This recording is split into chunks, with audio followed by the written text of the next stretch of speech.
तो देखिए first question जो है ये बोल रहा है ये आईआर का basically explain the non traditional security threat in the context of food and environmental crisis. अब देखिए तो ये बताइए अगर नॉन ट्रेडिशनल पूछ रहा है तो हमारे मन में क्या आना चाहिए? Traditional security. और ये आपको पता है कि जो ट्रेडिशनल सिक्योरिटी होता है वो मिलिट्री से लिंक है और जो नॉन ट्रेडिशनल होगा वो किससे लिंक होगा? ह्यूमन सेंट्रिक, जैसे फूड और इन्वायरमेंट। तो ये बोल रहा है कि जो आज के टाइम पे ये जो चीज़ें इमर्ज हो रही है ना, फूड क्राइसिस और इन्वायरमेंटल क्राइसिस, इसको लिखना था कि इसके क्या रीजंस हैं। तो बहुत लोग सोचेंगे कैसे इसको एक्सप्लेन करेंगे। अरे भाई पेस्टल अप्रोच फॉलो कीजिए ना। फूड क्राइसिस में देखिए ना, पॉलिटिकली अरब स्प्रिंग जो हुआ, क्यों हुआ? क्योंकि वहाँ प्राइस बढ़ गई थी। सोशली देख लीजिए, रिफ्यूजी क्राइसिस, लोग फूड के कारण घूम रहे हैं इधर उधर। सिक्योरिटी देख लीजिए, जो वार होता है उसमें क्या है ना, फूड सप्लाई चेन डिस्टर्ब हो जाता है, इससे क्या है ना कि वार होते हैं। तो देखिए मैंने ये लिख दिया इसमें, ऐसा देख लीजिए इसमें लिख दीजिए इन्वायरमेंटल में आप लिख दीजिए क्लाइमेट चेंज है, lack of resources, biodiversity loss, ये सब क्या हो रहा है। इससे भी लोग जो है ना एक दूसरे पर जो है ना इंटरनेशनल रिलेशन में इम्पैक्ट पड़ रहा है। आपको यही लिखना था। अब यहाँ पे चूंकि ये पीसीआर का आंसर है इसलिए आपको थोड़ा सा डिफरेंट बनाने के लिए आपको कोपेनहेगन स्कूल को ऐड करना है। इसने क्या बोला है कि फूड और इन्वायरमेंट दोनों में बैलेंस करने की ज़रूरत है और फिर ह्यूमन सेंट्रिक अप्रोच को भी ध्यान देने की ज़रूरत है, जहाँ पे यानी कि हमको ह्यूमन सर्वाइवल पर ध्यान देने की ज़रूरत है। बस हो गया। ये ऐसे क्वेश्चन लिखा जाता है। सेकंड क्वेश्चन बोल रहा है comment on the red lipstick movement in the context of feminist movement. अब बोल सोचेंगे ये रेड लिपस्टिक मूवमेंट क्या चक्कर है भाई। रेड लिपस्टिक मूवमेंट को तो जानते क्या होता है? Women empowerment. लोग क्या समझते हैं वीमन को? As a attractiveness, as a beautification, बस कि मज़ा के लिए है। ऐसा नहीं है भाई।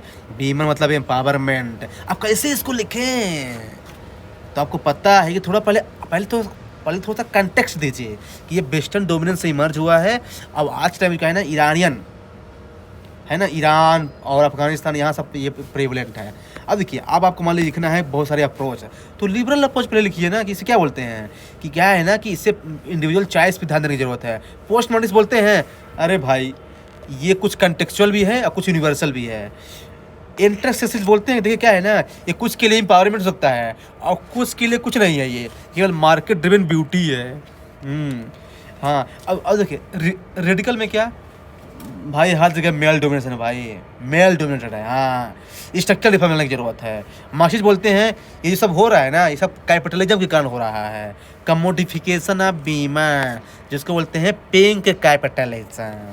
कंक्लूजन में आप लिख दीजिए क्या है ना कि जो फेमिनिज्म है ना, देखिए क्या है ना, इसके हमें ये प्लूरल फेमिनिज्म को बढ़ा रहा है रेड लिपस्टिक मूवमेंट। हाँ बस ये है कि है ना हमको थोड़ा सा क्या है ना कि हमको वीमन एम्पावरमेंट को थोड़ा सा अच्छे से ध्यान देने की जरूरत है, क्योंकि feminism is not what about women bear but what they choose as well. Third question बोल रहा है कि जो ह्यूमन राइट्स का हम बोलते हैं ये यूनिवर्सल है ना, इससे क्या है ना दो चीज़ें मर्ज हो रही है। एक फिलोसफिकली अनसाउंड लग रहा है ये, और दूसरी चीज़ ये पॉलिटिकली डैमेज लग रहा है। इसको डिफरेंट स्कूल से बताना है। तो लोग सोचेंगे ए भाई डिफरेंट स्कूल कैसे लिखे हैं? अरे भाई बहुत आसान है। फिलोसफिकली अनसाउंड में क्या लिखना है? कल्चरल रिलेटिविज्म, कि ना तो वेस्टर्न वैल्यू सुपीरियर है ना एशियन वैल्यूज है, हर अपने अपने आप में रिलेटिव्स है। फेमिनिस्ट में क्या लिखते हैं कि अरे भाई इंटरनेशनल रिलेशन के चक्कर में भाई जो जेंडर बेस्ड वायलेंस हो रहा है ना उसको इग्नोर कर रहे हैं। फिर कम्युनिटी बोलते हैं भाई कम्युनिटी को भूल रहे हैं। ये सब क्या है? ये है फिलोसफिकली अनसाउंड। अब बात करते हैं पॉलिटिकल डैमेज की। अरब स्प्रिंग क्यों हुआ? क्योंकि जो यूएसए है ना डेमोक्रेसी इम्पोज कर रहा था वहाँ पे। ऐसे देख लीजिए मार्क्सिस्ट क्या बोलता है? बुर्जुआज इंडिविजुअलिज्म भाई बेसिकली ये मतलब जो है ना यहाँ मटेरियल इनइक्वालिटी एक्सप्लॉयटेशन को भूले जा रहा है। कहने का मतलब क्या है कि जो ह्यूमन राइट्स का जो यूनिवर्सलिज्म बढ़ रहा है ना, इससे जो बड़ी वैल्यूज है ना छोटे वैल्यूज को डोमिनेट कर रही है। इनफैक्ट ये इसका कहने मतलब है। तो यहाँ पे अहमद हुसैन ने कहा है कि क्या है कि ठीक है ये गलत चीज़ है लेकिन कुछ वैल्यूज ऐसी हैं जो यूनिवर्सल होनी चाहिए, जैसे ह्यूमन रिस्पेक्ट और डिग्निटी। हाँ फोर्थ क्वेश्चन है इको मॉडर्निस्ट और इको रेडिकल में डिफरेंस बताना है। अरे भाई इन्वायरमेंटल पॉलिटिक्स को दो पार्ट में डिवाइड कर सकते हैं, इको मॉडर्निस्ट और इको रेडिकल। अब देखिए इको जो मॉडर्निज्म है ना बेसिकली, अब देखिए इसमें डिफरेंस लिखना है तो अप्रोच कौन सा फॉलो करें? Pastel approach. नेचुरली क्या होता है कि जो इको मॉडर्निस्ट है बोलता है कि अंत क्या इन्वायरमेंट और इकोनॉमी दोनों में बैलेंस किया जा सकता है, लेकिन ये इको रेडिकल बोलते हैं नहीं भाई हमको ड्रास्टिक चेंज चाहिए, ड्रास्टिक चेंज। हाँ टेक्निकली लिख दीजिए कि वो जो है ना ESG की बात करता है और ये बोलते हैं एलिनेशन, इंडस्ट्री को सीधे अलग करो, डी ग्रोथ करो। फिर इकोनॉमिकली देख लीजिए, वो बोलते हैं कि क्लाइमेट फंडिंग से क्या है ना कि हम इन्वायरमेंट को मेंटेन कर सकते हैं, लेकिन वो बोलते हैं नहीं, फंडिंग ही तो मेन कॉज है पॉल्यूशन का और एक्सप्लॉयटेशन का। पॉलिटिकली में लिख दीजिए, पॉलिटिक्स में कि क्या बोलता है ये, इको रेडिकल बोलता है डिसेंट्रलाइजेशन की जरूरत है भाई, और इको मॉडर्निस्ट बोलता है नहीं टेक्नोक्रेटिक। ऐसे एथिकली में को वो एंथ्रोपोसेंट्रिक है। कौन एंथ्रोपोसेंट्रिक है? ये क्या बोलते हैं इसको, इको मॉडर्निस्ट, क्योंकि ये ह्यूमन सेंट्रिक है। ये बोलता है कि ह्यूमन के लिए जो है ना हम सब कुछ कर सकते हैं, किसी को मार भी सकते हैं। लेकिन ये बोलता है इको रेडिकल नहीं, नेचर सेंट्रिक रहना है, नेचर सेंट्रिक। अगर नेचर सेंट्रिक नहीं रहेंगे तो भाई कोविड-19 आ जाएगा फिर से। तो कंक्लूजन में कहने का मतलब जो आज का जो डिबेट हो रहा है ना ग्लोबल नॉर्थ ग्लोबल साउथ के बीच में, इसी का चक्कर है बेसिकली, चक्कर इसी का है बेसिकली। कंक्लूजन में डाल दीजिए भाई, तो क्या नहीं कि हमको दोनों में बैलेंस करने की ज़रूरत है। नेक्स्ट क्वेश्चन बोल रहा है कि ये जो ग्लोबल कॉमन है ना ये धीरे धीरे ट्रेजेडी की तरफ जा रहा है, तो हमको है ना इसमें there is a need of what है बेटर गवर्नेंस।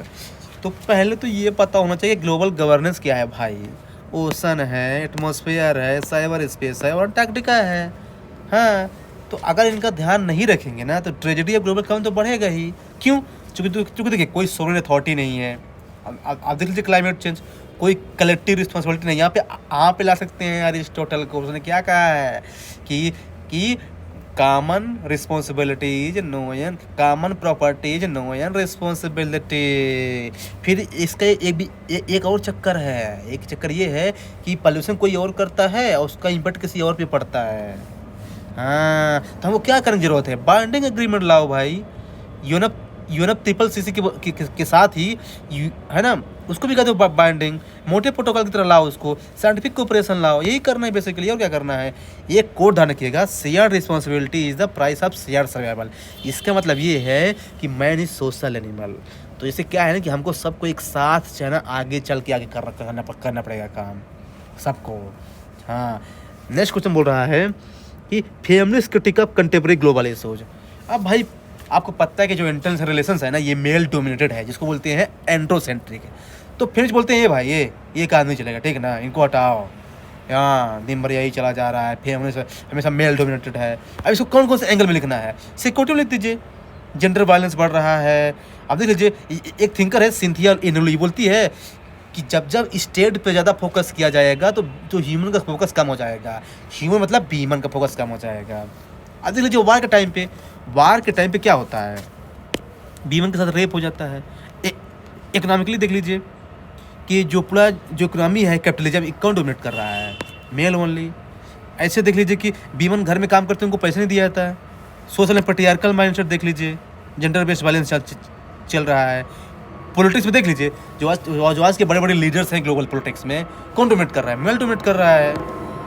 लेकिन जानते क्या है, फेमिनिस्ट अप्रोच की भी एक बहुत बड़ी दिक्कत है कि ये केवल क्रिटिसाइज ही करते हैं, कोई सोल्यूशन ही नहीं देते हैं। दूसरी चीज़ कि ये फ्रेगमेंटेड है आपस में, रेडिकल फेमिनिस्ट, मार्क्सिस्ट फेमिनिस्ट, ये है। कंक्लूजन में आप लिख सकते थे कि क्या है ना कि there is a need for care, justice and inclusiveness for ethical global governance, ऐसा कुछ आप लिख सकते हैं।